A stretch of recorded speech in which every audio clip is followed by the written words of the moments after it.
So ayun mga kalapatids, nakita nyo na naman yung pagmumukha ko. So for today's video mga lodi, yan pinapakita ko sa inyo yung puting buti na yan. Yan yung Zone Rocks o Clorox ng New Zealand. Ang tawag naman dito sa New Zealand is bleach at Janola yung isang brand yan. Inamoy ko nga para akong tanga. Tingnan ko kung amoy talagang Zone Rocks. But anyway yan, lalagyan natin sa timba. At haluan ko ng tubig yan mamaya mga lodi yan. Papakita ko pa nga sa inyo sa katangahan ko, natapon pa nga yan. So nilagyan ko uli ng Clorox o Clorox. So Zone Rocks, Janola, bleach, whatever kung anong tawag dyan. At haluan na natin ng tubig yan mga lodi. Siyempre para tumalab yung Clorox na yan, kasi bababad natin sa loob natin yan. Lalagyan ko muna ng ritual yan yung ritual mga lodi. Sasayaw ka muna yung sayaw kikay, sayaw kikay, la la la la la. Ayan yan mga lodi. Nakita yata ako ng kapitbahay natin. Sinilip ako ng mga kapitbahay natin. Siguro sabi niya yung kapitbahay ko na sisira na ng ulo. Ayan, so tara, lagyan natin to sa loob ko mga lodi. So ito na nga yung loop. At ito na rin yung timba. At yung loop ko is kinayuran ko na yan kanina mga lodi. So gusto kong matanggal yung mga ibang mancha na yan. Ayan, kasi yung maamoy, medyo mabaho at masamang naamoy ng ibon niya mga lodi.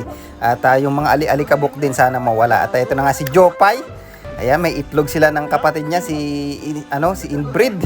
And ito naman yung yung balahibo mga lodi. Nagmo-molt na yung mga ibon natin. Kaya ayokong puwersahin sila sa training kasi masama yun. At nakaka-stress sila. At ito naman si Lady Starborn. Aray ko po. Ayan, meron na naman silang itlog ni Starborn. Second clutch mga lodis. Sa Starborn lang sa kalam. Ayan, grabe, nakakapagod pa lang mag voice over. But anyway, ayan, ito na yung tubig na nilagyan ko ng bleach kanina. At nilagyan ko na nga yung mga perch at yung flooring. At ibababad ko lang yan. At yan, para lang mamatay yung germs mga lodi. Kasi sigurado ako sa Clorox, maganda na yan. Mamatay na yung mga yung mga anik-anik dyan na mga nagsingit-singit dyan na mga germs mga lodi. Sigurado ako. At mamaya pag nababad na yan, lumambot na yung mga droppings niyan mga lodi, i-sprayan natin yan. Ito, papakita ko sa inyo kung ano yun. At ito naman yung mga ibon natin, pinaronda ko. Ito yung team 1 natin, napakakalakas ng mga na-breed natin. At ito na nga mga lodi, nakakapagod bang bang bang bang bang bang bang bang, ang probinsyano ni Uno Lope. Yan, parang tanga lang But yan, ang lakas ng spray natin. Malakas mga lodi. Sigurado ko pag pinang-spray to sa kapitbahay yung chismosa, sigurado magiging mabait sa inyo yun mga lodi. Lagi na kayong bibigyan ng ulam na nila, mga tira-tirang ulam mga lodi. Yan, tinatry na nga natin. At first time kong gumamit ng ganito.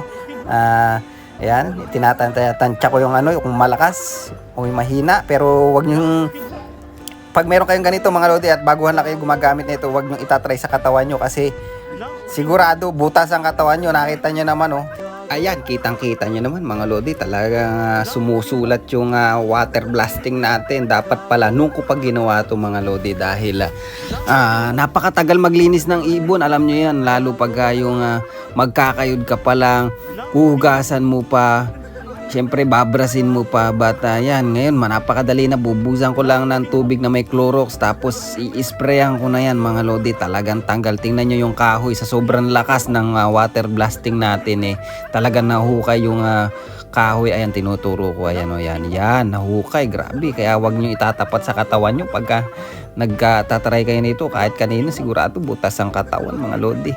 At anyway, yan na yung mga kapitbahay natin. Yung mga kalapati natin. Ayan Ayan, ayaw nila magsipasok, naninibago mga lodi. Sabi nila, ano ba yan? Loop ko ba ito? Parang naninibago, napakalinis. Grabe, wala daw silang matapakang dumi. But anyway, how? At ito na nga si paring Starborn mga lodi, pati siya naninibago sa kanyang loop. Gustong gusto niya nang lumukob dun sa pugad niya. But tingnan nyo, hirap na hirap siyang pumasok. Sabi niya, talaga bang amin loop to? Ayan kasi kung alam nyo naman talaga ang cock or yung ano ba tawag dito, barako. Ayan is sa araw talaga naglumulokob yan mga lodi. At yung hen naman sa gabi. But anyway, ayan na si Starborn, papasok na. Alright, point. Anyway, how? At importante dyan mga lodi, napakaganda, diba? Natuyo na. Kanina ang pangit nung basa pa, ngayon tuyo na, ang sarap ng matulog mga lodi. Pag pinalayas ako ni Sexy Tari, alam nyo na kung saan ako titira. But anyway, yan, magpapakain na tayo at napakasaya mga lodi kasi nawala na yung mga alikabok at yung mga makakapal na pinagmantsa ng droppings mga lodi. Kasi napaka-importante nun, lalo yung alikabok pag nasisinghot ng ibon yun is dun sila nagkakasakit sa respiratory. Tapos yung droppings pag naapakan nila tapos pinatukan nyo ng ganyan at naapakan nila yung kinakain nila, mapupunta, masusubo nila is dun sila nagkakasakit mga lodi. Dun sila nakakakuha ng mga sakit. At lalo ngayon pag race na ganyan mga lodi, kailangan malinis. At syempre dahil molting time mga lodi, kailangan ng calcium. Yan, maganda dapat yung pinapakain natin kasi molting time na nga ngayon at yung mga balahibo nila nagbabagsakan na ngayon, kaya hindi ko talaga tinitraining, ayokong pwersahin. But pag yan nagsipagyari na magsipagmold, napakaganda niyan. At yun na nga ang magandang balita dyan mga lodi, pinayagan na tayong mag-race ni Sexy Tari. So dito ko na rin yung bag natin. Bye, thank you.